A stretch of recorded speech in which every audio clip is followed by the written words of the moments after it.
Small business war stories. Small businesses are the soul of America. And this is where they tell their stories.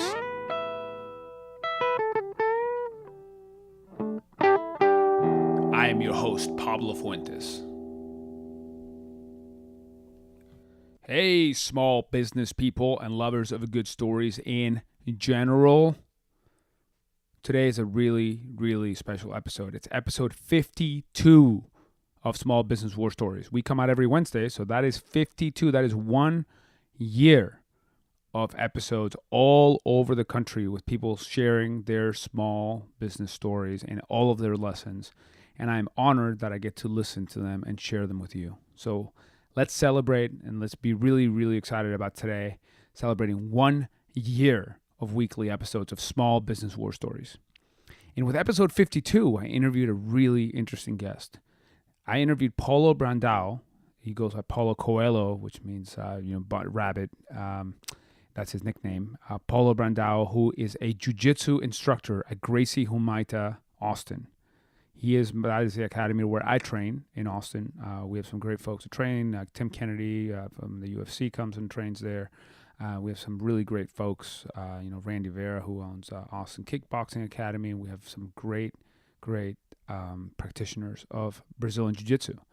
And the cool thing is 52 is a very meaningful number for Gracie Humaita, which is the team that I train with, because the original Jiu-Jitsu Academy, it was established in 1952 on Humaita Street in Rio de Janeiro.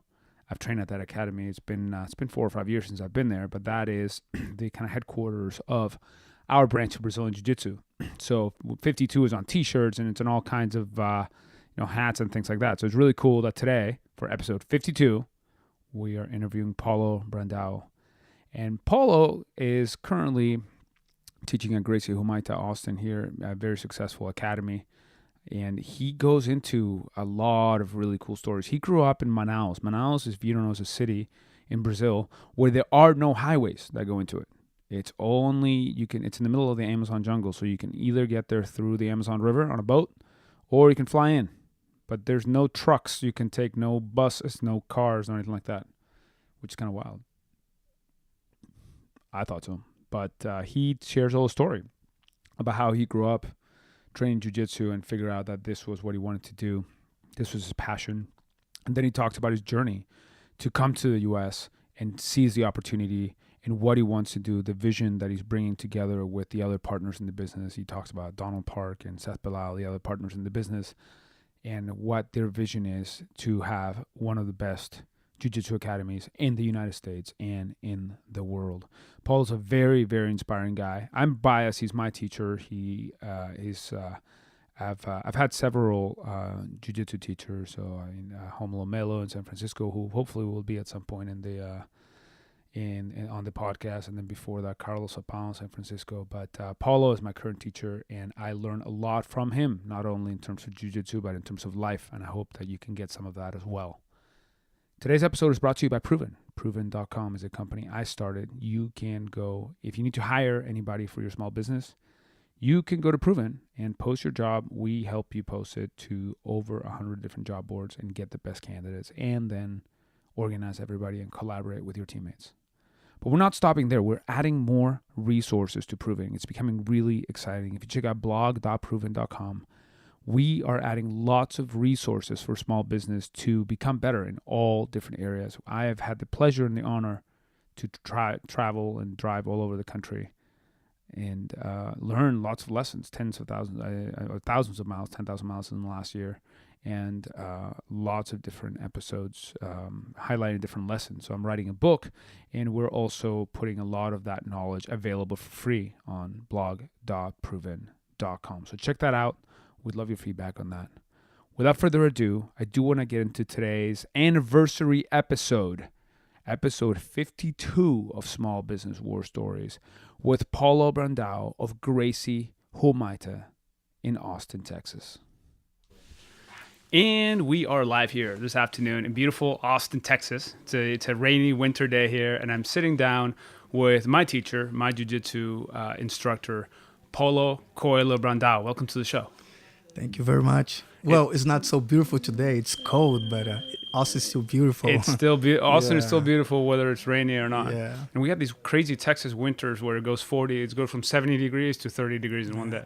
It's sometimes I feel the same pressure when I'm in Austin when I was in my hometown Manaus, because sometimes go so hot and so like crazy rainies, it's the same kind of thing. So And Manaus, for those for maybe our listeners who don't know, Manaus is far from the big known, like from Sao Paulo and Rio. It's in the middle of the jungle. There's no highways to Manaus, right? No, there's no highways to Manaus. The only way that you can get in Manaus is by airplanes, Yeah. There's no roads. Yeah. And it's like you said, it's the middle of the jungle, very hot, very humid. Or you can get there by river. Yeah, by boat, Yeah. by big boats, because the river is really huge. Yeah. And, there's a lot of like, how do you call the things that you can get mess up the control of the boats? Oh, like it would be like swirls or currents in the Currents, river. Yeah. very, very strong currents, you Okay. know. But Manaus it's a big city now, Yeah. How many people live in Manaus? About 2 million now. That's- No, I mean, yeah, about 2 million now, right? Yes. Wow. 2 million people in the middle of the Amazon jungle. Yes. That's where you grew up. crazy. And now you are a successful jiu-jitsu instructor and a partner here at Gracie Humaita in Austin. Well, I'm still working on, Yeah. I feel that I have a lot of to do. Yeah. It didn't finish. I'm still like setting up the business here, pretty much working hard like the whole day in the academy. I'm not going to be waiting, I'm going to keep working hard. That's my plan. I mean, if you're good, you're never done, right? There's always more to do. It's I do with a lot of passion, with a lot of love. That's why I think it's working, and I'm not gonna quit, because I love to do. I love what I do, and I do what I love. Yeah. So let's talk about your journey a little bit. So you came here how many years ago from Brazil? About 5 years. 5 years ago. Yeah, Okay. 5 years ago. So you grew up in Manaus. Did you live in Manaus before you moved here? So you grew up there and you lived there your whole life? I kind of grew up in Manaus, but I went back and forth from many places. I lived in Rio for a little bit when I was really young, like my 7 years, 5 years, 6 years, 4 years. During when my parents broke up, and my mom moved, Mm-hmm. and then I came back from Manaus. Went to Pará. There's a city close to Manaus, another city, and I stayed there for 3 years, and then came back from Manaus again. As a kid, with the parents broke up, there's always always traveling.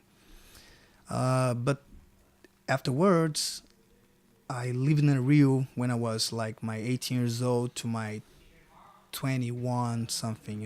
Mm-hmm. Mostly because I want to study.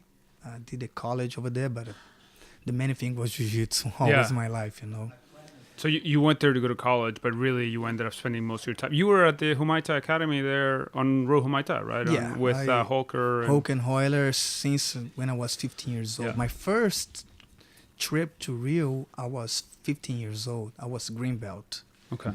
And then okay, that's what I want. When I came back from Manaus for my first vacation, where I was 3 months training, I said, I want this. As a green belt, it's hard to take that decision because, that time, jiu-jitsu wasn't like so acceptable for the society. Everybody was, this kind of martial art is for people that want to fight, the people want to get in trouble the whole time. And I persist. I just keep going, training, put myself like where I didn't have like, a teenager stuff. Like while my friends were playing, I was in the mat. I was training. While the kids are like playing soccer, that's a very common thing in Brazil. I was doing jiu-jitsu on the mats. Yeah.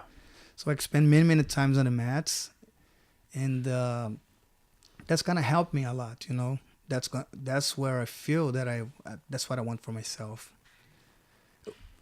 Many things happen in period of time, like I move it, this and that. I went to a place, another place, but I, I kept doing jiu-jitsu. Okay. Did you at that point back then look forward and say, when you were 16 at the time, did you look forward and say, I can be 25, 30, 40 and continue to do jiu-jitsu and turn this into a livelihood? Or was it something you just really cared about doing jiu-jitsu and you didn't exactly know that it was going to be your livelihood in the future? Well, the things happen naturally. I didn't ask to be a professional. I never really put that kind of weight on my back and say, "Oh, I'm gonna do a professional." That things happen. I know one thing.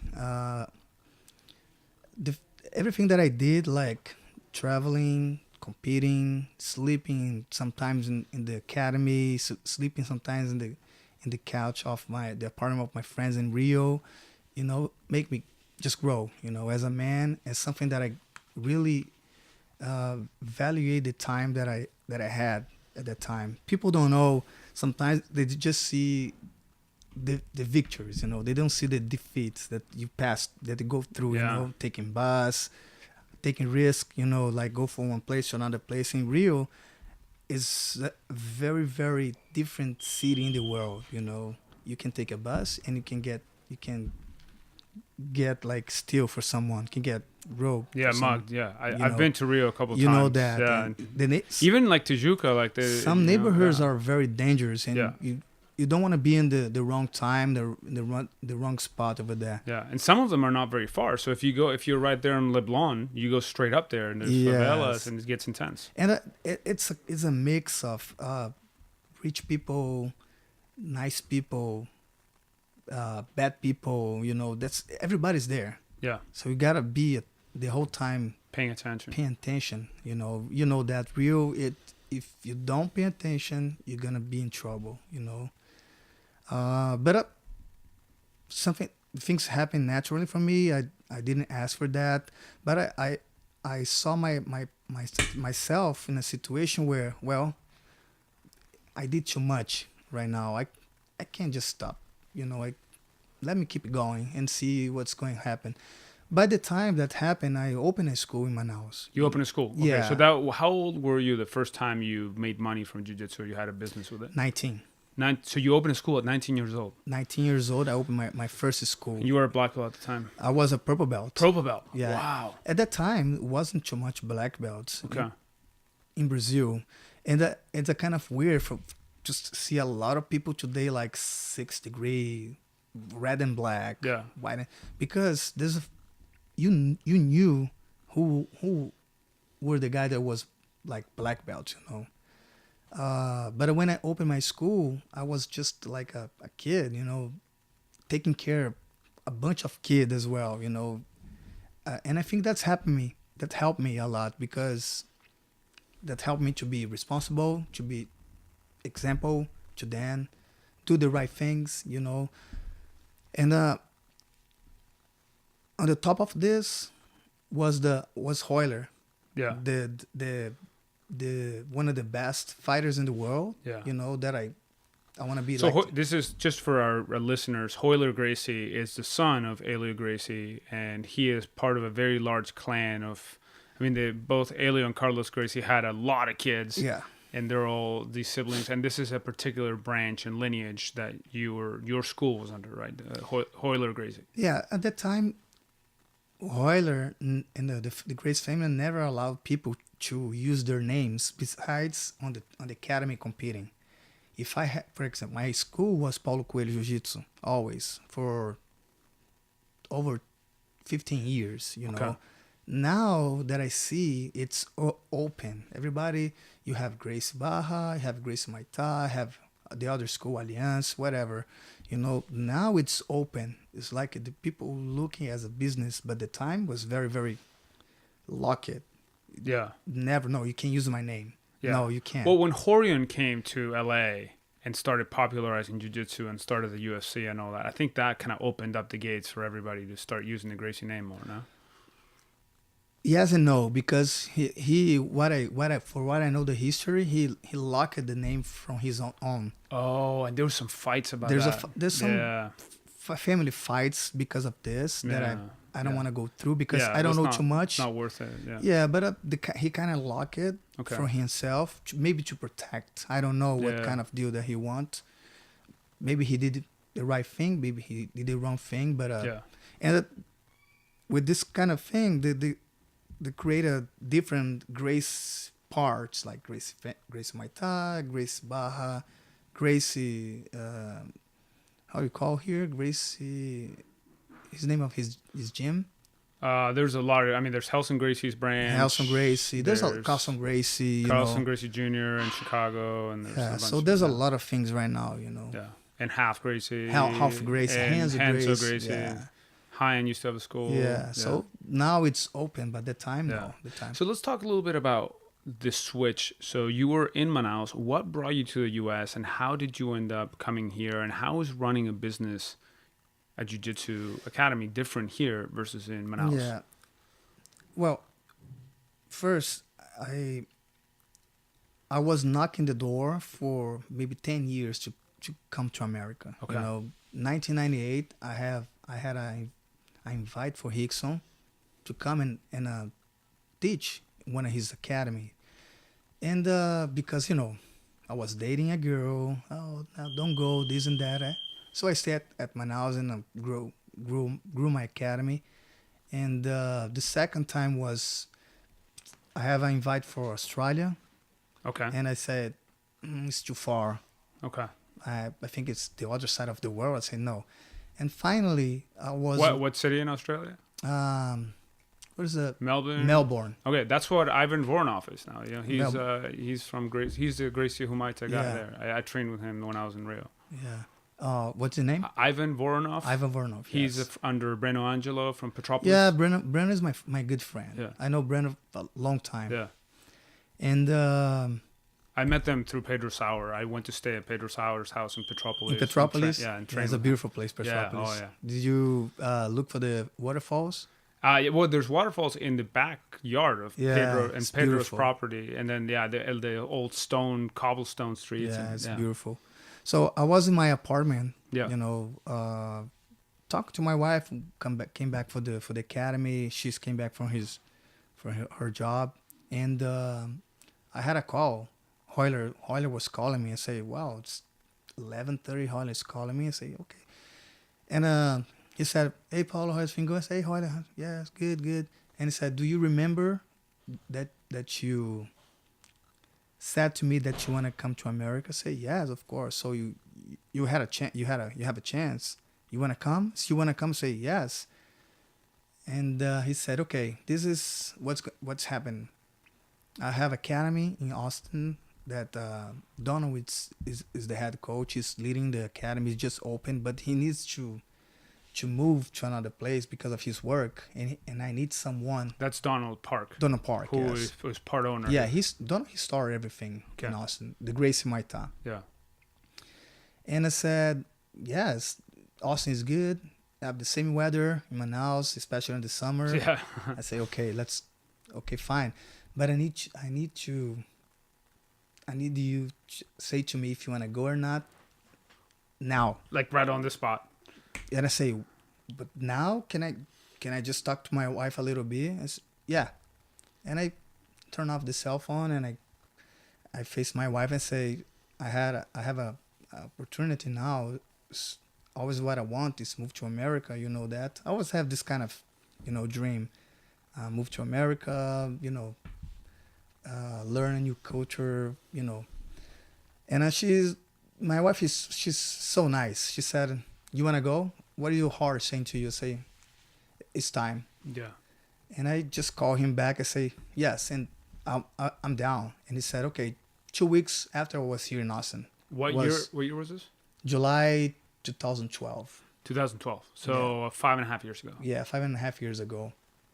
And I went just myself, and just to help Donald. Not even was a job, but just help him, you know. And with the time passing, helping, being the academy, And I said, well, I like here. And you know, something really nice is because the first week that I was in Austin, I fell in love completely for Austin. I say that's the place for me. Yeah.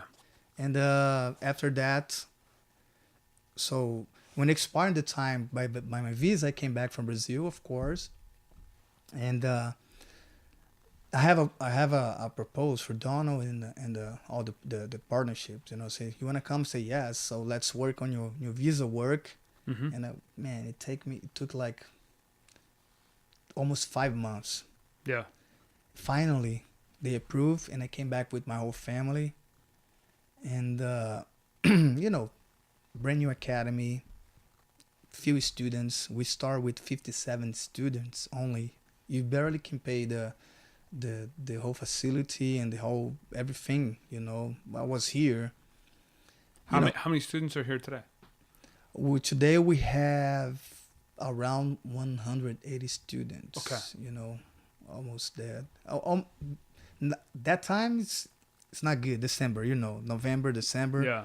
Some people freeze the contract, you know, but we have around 180, 100 something. Okay. And that's way better as a business. You can run that as a business and it makes sense with 180. Yeah, I think to run a good business of school, have at least you have 100 students. 100 students. 100 and maybe 20 students. There we can pay everything. You know that you can always have things on your spot like good mats, cleans, everything works. You know, that's what I project. You know, 120 at least to have a nice school, a nice facility. But I mean, this facility is amazing now. You just underwent a remodel. Yeah. And I've been to a lot of academies all over the country, all over the world, and this is one of the nicest ones I've ever seen. Like the new mats, like everything, all the perfectly white walls and everything. Yeah, do you remember? Did you remember? Why wasn't like that in the beginning? Was half of the size, you know, too much colors on the mats, on the wall, and everything. I said, yeah. And then finally, we saw the business growing, and we kind of set it down and talk about let's grow, let's make more, let's make one of the best academy in the United States, you know. And the things happen, you know, working hard. Seth is one of the guys that is one of the partners. He lives in San Diego, right? Seth Bilal? Yeah, he's Seth Bilal. He's living in San Diego right now.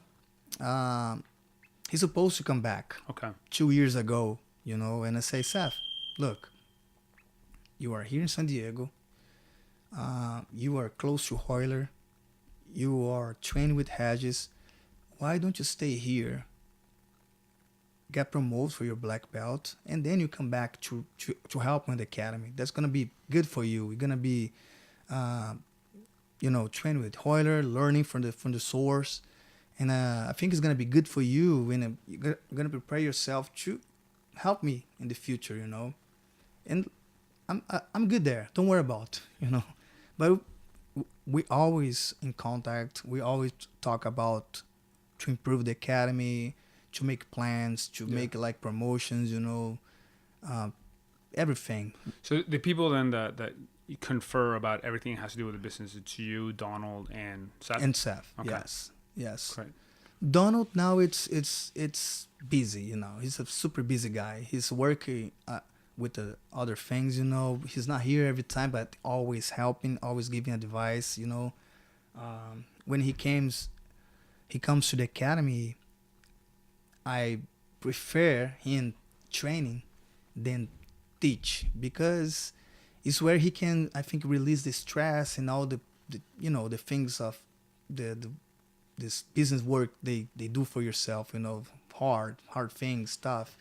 So I want him more like training and helping than having to worry about being a class. Being the class and teaching and concerned about, you know, this part is me and Seth. Yeah. But Donald, it's, you know, he started everything. Yeah. I'm very thankful for him for the opportunity that you gave to me, you know. And Donald's somebody, so his main job is private equity. He's just somebody that got really interested in jiu-jitsu from an early age and started going to Brazil and learning from Hickson. Oh yeah, as you know, as everybody, jiu-jitsu is something that you fall in love like for the first 6 months. It's amazing. All the body mechanic, all the motor skill that they give to you, all the confidence, you know, the community, the people that help, and you know, like back and forth. And he did the right thing. He went to Rio. He met like Coelho and the Coker and all the Grace family. He trains a lot too. The same place that I came. So everything's all right. That's awesome. So what were the big differences between what it was like to run a business in Brazil and what it's like to run a business here?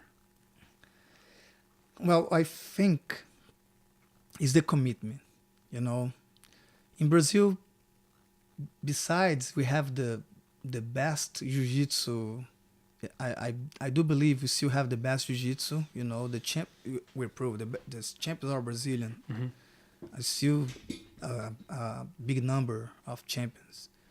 I think it's the commitment. The American, they put a lot of dedication. You know, in Brazil, we don't put a lot of dedication, but we put a lot of love. Mm-hmm. You know, that's maybe the difference between that. While the Americans are, for example, if I teach a position, a technique in Brazil, they want to do 3 times, and that's enough. Let's roll. Now let's roll. Here, I can set up the time and I say, you're going to do that for 5 minutes. And everybody going to do for 5 minutes. Mm-hmm. You know, they repeat, they drill, they do, go.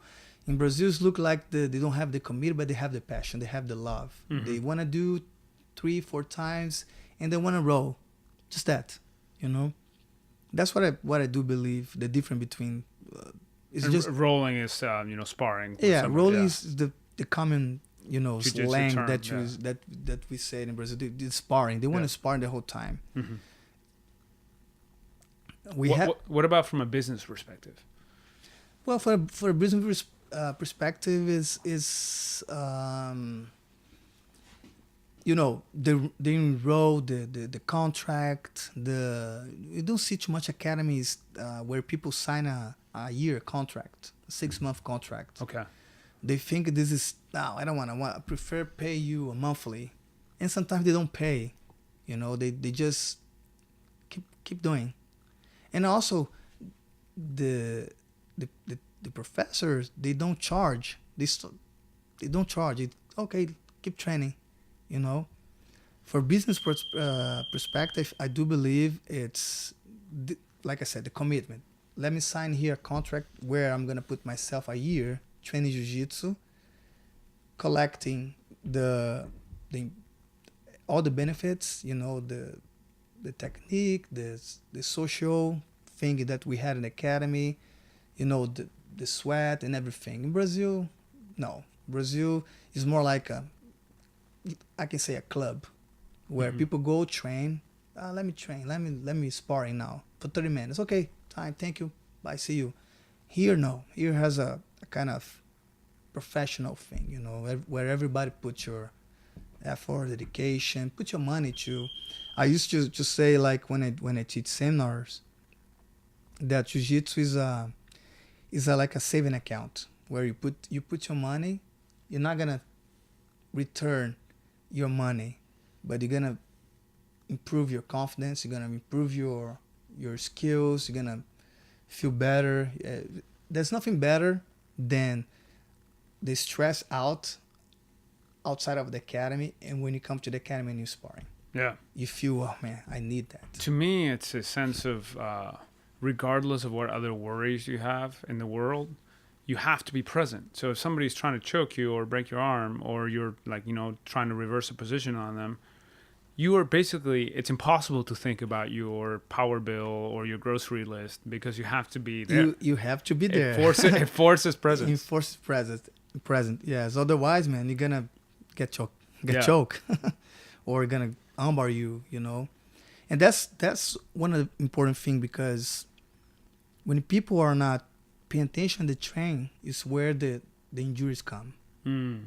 You know, sometimes you still outside and you get hurt. You got hurt because of this. Your head was somewhere else. Your head is someone else. You know, it's not here. It's not focused on your sparring, on your training. Mm-hmm.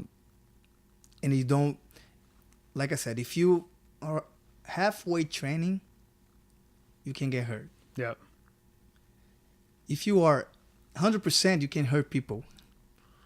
Interesting. So you kind of balance this, you know. You got to know when you're going to train hard, who you're going to train hard. Sometimes it's good to train the fans too, you know. So you kind of balance the whole time. You balance your training. I come here every time that I train. Of course, I'm not 100% every day, you know. Sometimes I want to train my defense. Sometimes I want to train my attack. Sometimes I want to train my guards. I choose one of the things, you know, and I kind of go through this. That's helping a lot. Yeah. Yeah. So how do you think, so you when you first came here, so maybe a lot of our audience is small business people, and how have you grown the students in the academy? So you said that right now you have about 3 times the amount of students you had 5 years ago. That's some great growth, and it's enabled you to run a better business and do better. How have you acquired? Do you do any advertising? And how has the sense of community that you're building here helped that? You know what? I think the word mouth is the best advertising. Yeah. You know? And to be honest, don't lie. You know, be what you are, you know.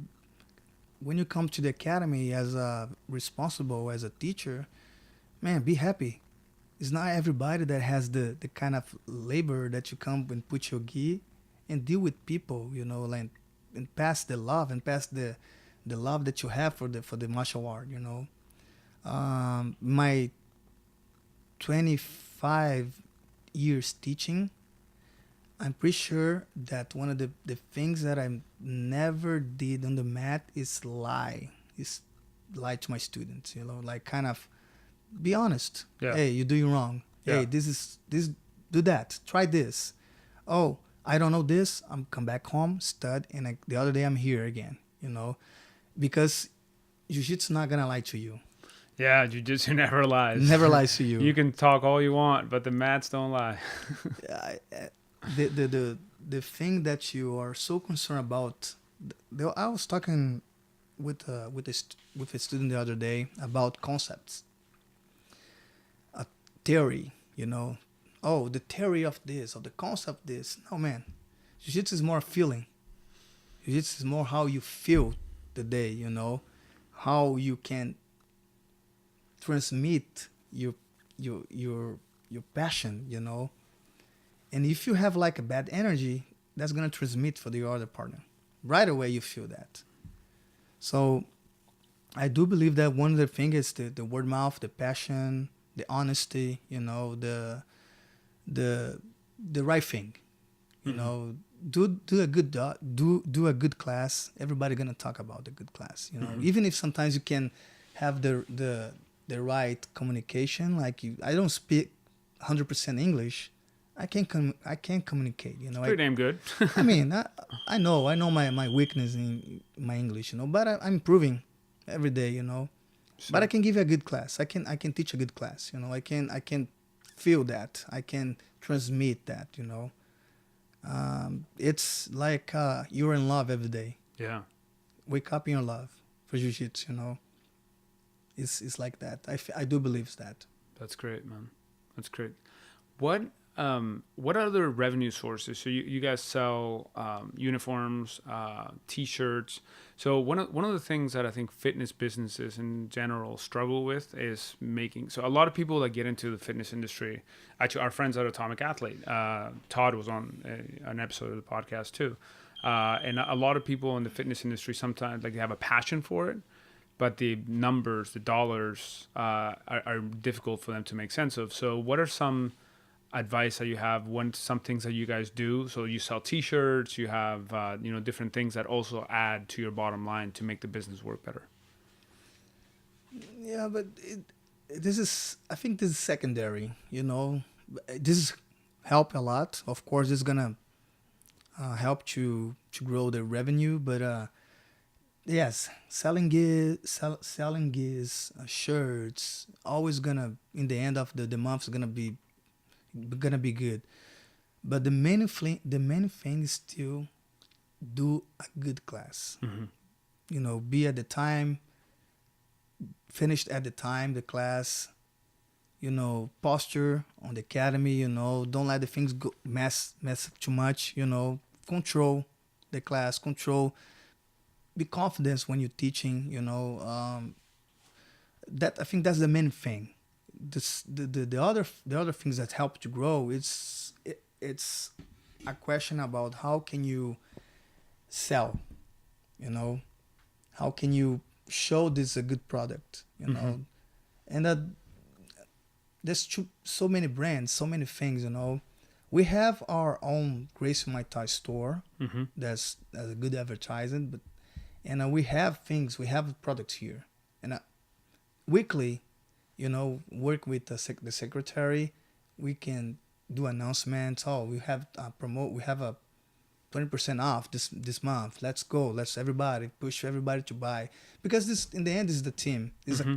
For me, what I see today at academy is a school where you have a uniform. Everybody's with the same yellow patch, white gi for the class.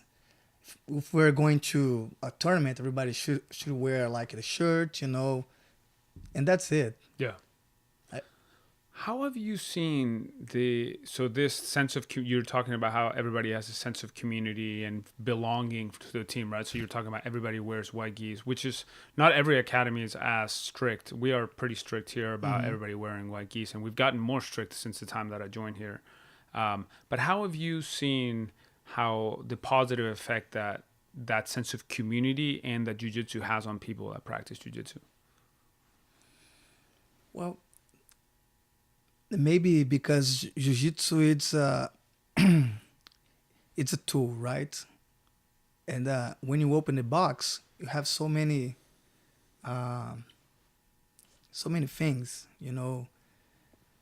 Besides jiu-jitsu, it's a sport where you can sweat, you can lose weight, you can work your muscles, flexibility, whatever. It's a martial art, you know. And if you see jiu-jitsu as only a sport and don't see the other part, you know, of jiu-jitsu like as a self-defense thing, we do here.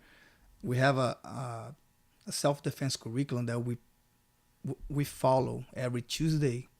It's a very important thing for everybody. There's not too many schools that do the self-defense, you know. And that's one of the things here that I believe is strong in our gym.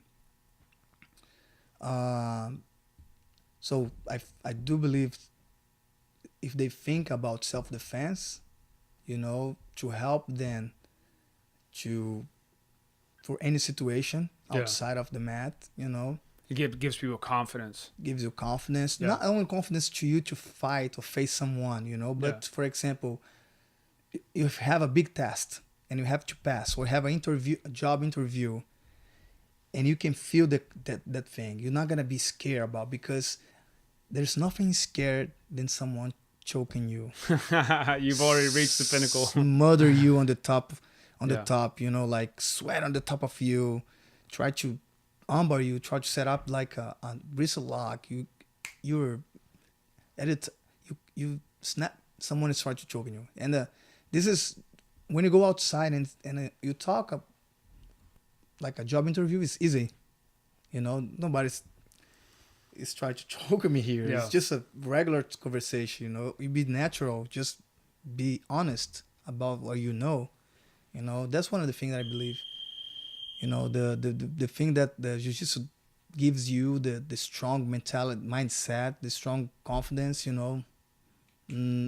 I didn't see other sport doing that. Yeah. Never. That's awesome. And that's why a lot of people train jiu-jitsu for life, right? But there is a high attrition rate. A lot of people show up as a white belt and then it becomes too much. Or maybe there's like the famous blue belt, like, people get promoted to blue belt and then you never see them again. Yeah, there's another thing here. Injuring, some or bad instruction, or bad environment. There's three things I think it's crucial, injured, bad environment at the academy, and what the other one? You said injury, bad environment, And bad people. No, injured, bad environment, bad instruction. bad instruction. Bad instruction. Yeah. Which kind of tied together with bad environment. Usually, bad environment comes from the top, right? You have Yes. And I know it's hard to say that because, where I came from, like Wrist Muay Thai, every time that I went there, like I saw Hoyler smiling. I saw Hoyler open their arms for me, like give me a hug. Mm-hmm. And I was a little kid. This guy is black belt, give me a hug, Yeah. Treat me as a friend, treat me good, not treat me bad, with bad attitudes, Ask me, don't give me orders, that's what I think, I see people, white belts, giving up because they don't feel comfortable. Sometimes the teacher, the professor don't even talk to you, Mm-hmm. or don't even give you a good instruction. Yeah. Or the other students are bad with him. That's a bad environment, try to prove something. Like we don't see that here. Yeah, I mean, there's always somebody who'll kick your ass. Yeah. You're gonna see people doing that in the good way, Yeah. not in a bad way. Not try to break your arm, not try to give you a choke, hard choke, so you can get a neck crank you. So I do believe that the first 6 months of the white belt, if they don't have a good instruction, if there is a bad environment, and also if it So you said instructor, bad instruction, bad environment, or if they get injured. Injured, they're gonna keep going. Yeah. For sure. Okay. Injured. I mean, you will at some point get. I mean, it's life. It's jiu-jitsu. It's not ballet. So you will at some point get. Actually, people in ballet. Yes. Ballet is really hard. So I shouldn't say that. But Ballet is hard. yeah, ballet is hard. Ballet, you probably get injured more. And I've been doing jiu-jitsu for 6 years, and I've never done ballet. So I shouldn't say anything. In some point, they're gonna get hurt, man. Because It's a physical activity. It's a physical activity. Yeah. It's a physical contact. You know. It may not be major, but your ribs might get bruised, or you twist a finger. I was remember the other day. We have here a very strong female team. Yeah. And one of the girls, she started with me like a year ago. Yeah.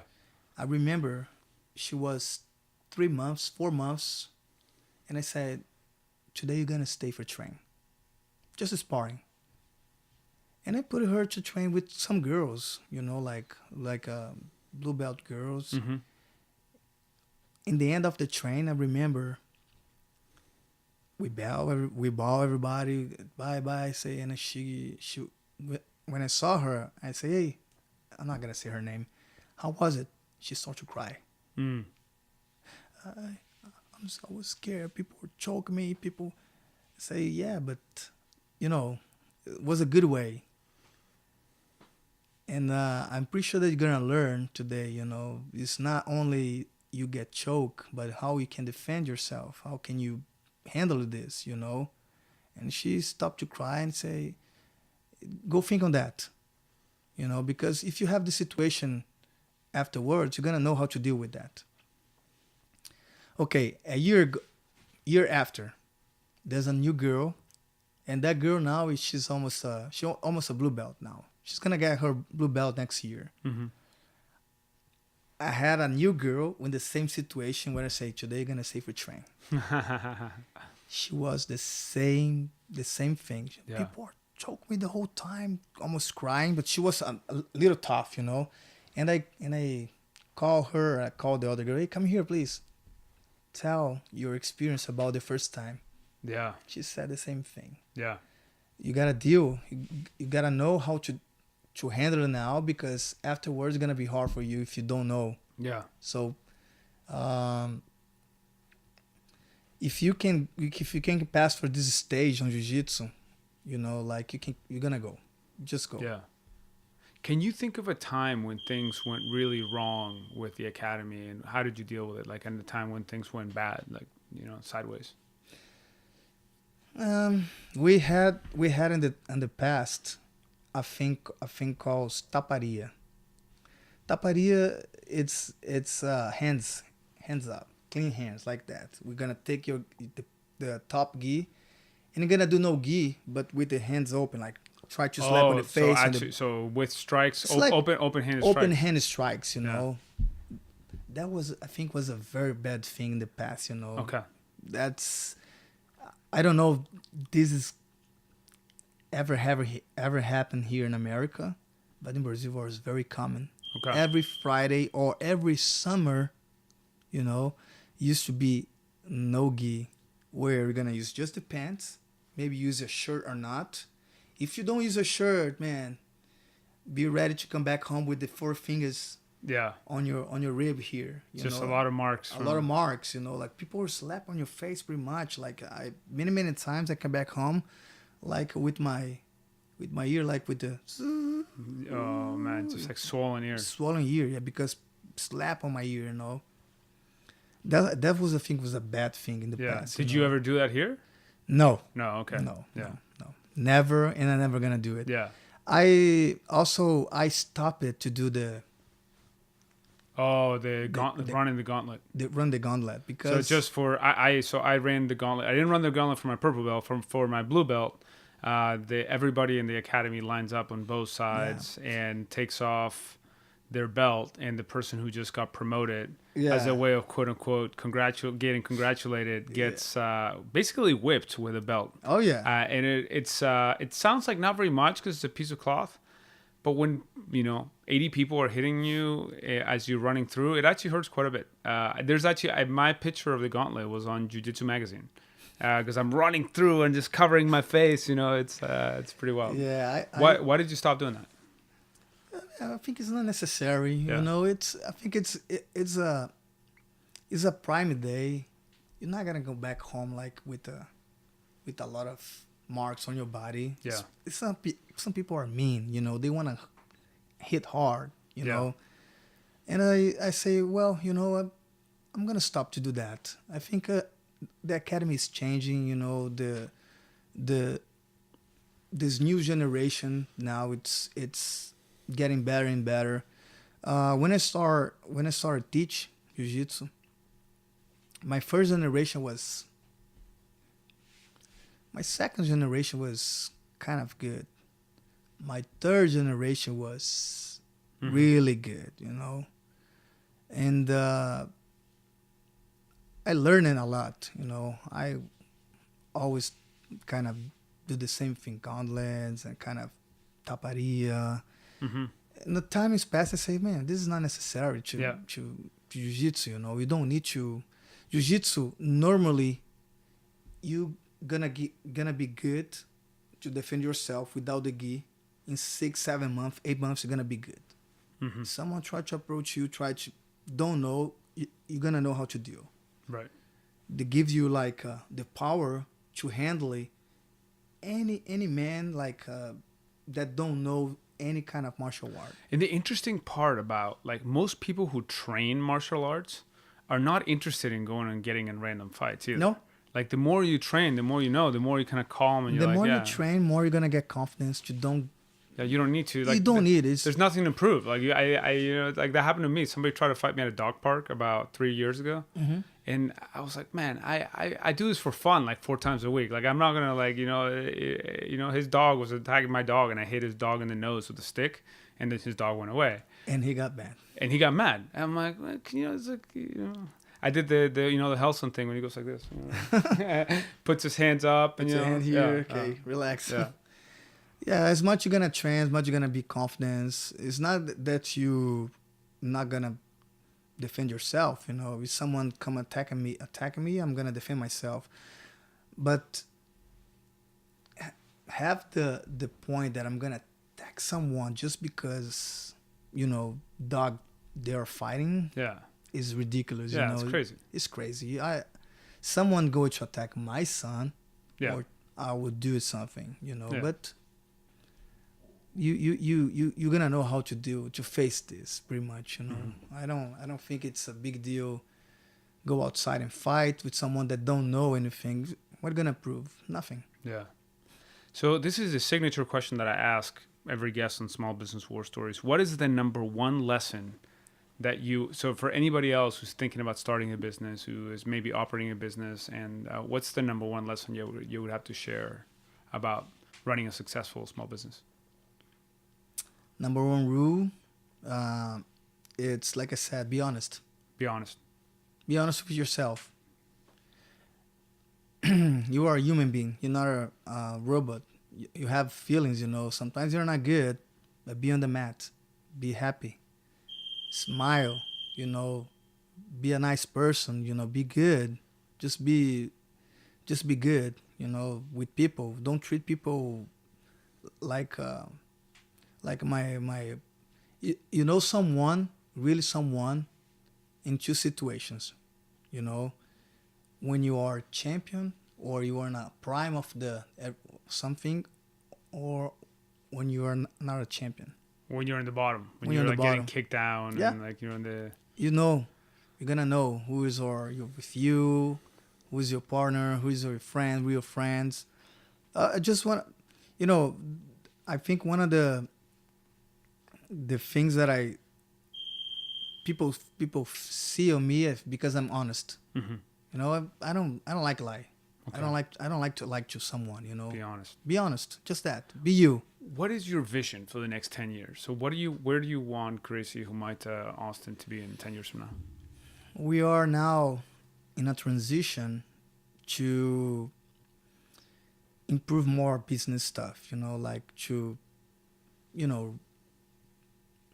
I really want this place, maybe have one private room, mat room, just for privates, I want this bathroom rebuilding, all this like a bit nice and clean and big. While don't reach the numbers that I think is good for the academy, I'm not gonna open another school. Mm-hmm. But in Austin, I want in the future have maybe 3 or 4 Gracie Humaita, south, west, east, north, and help people, Mm-hmm. Help the community, help the assistants to be a professors and make money and make their lives with that, That's how I see maybe in 10 years Gracie Humaita, growing. This is gonna be our headquarter one, and maybe bring another black belt from Brazil to help, Okay. But I think they're gonna have good black belts, good black belt for sure. Okay. Cool. Where can people find you? So there's a very active Instagram account. That's Gracie Humaita, right? Yeah. Austin. And then you have your personal. What's your personal Instagram? My Instagram, it's Paulo Coelho 27. Okay. I put 27 because it's my day. Okay. Day that my birthday. Nice. Yeah. We'll put that in the show notes.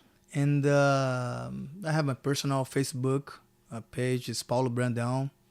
It's funny because my nickname in Brazil is Coelho, which means rabbit. Rabbit, or bunny, And my real name is Brandão, So when I move it and I build my personal page in Facebook, yeah, people are searching to try to find me, and they never, because of my nickname. Yeah.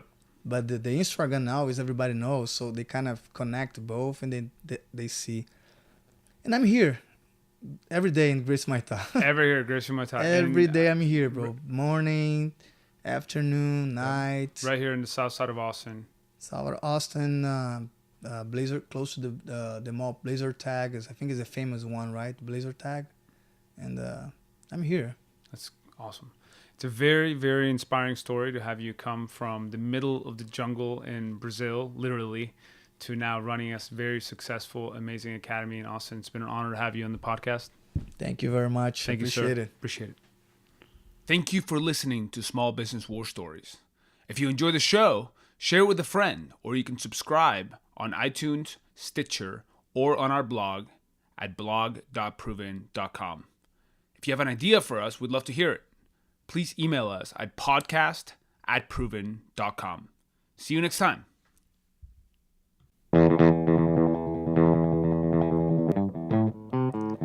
Small Business War Stories. Small businesses are the soul of America.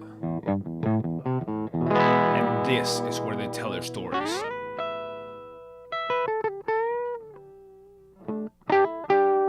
I am your host, Pablo Fuentes.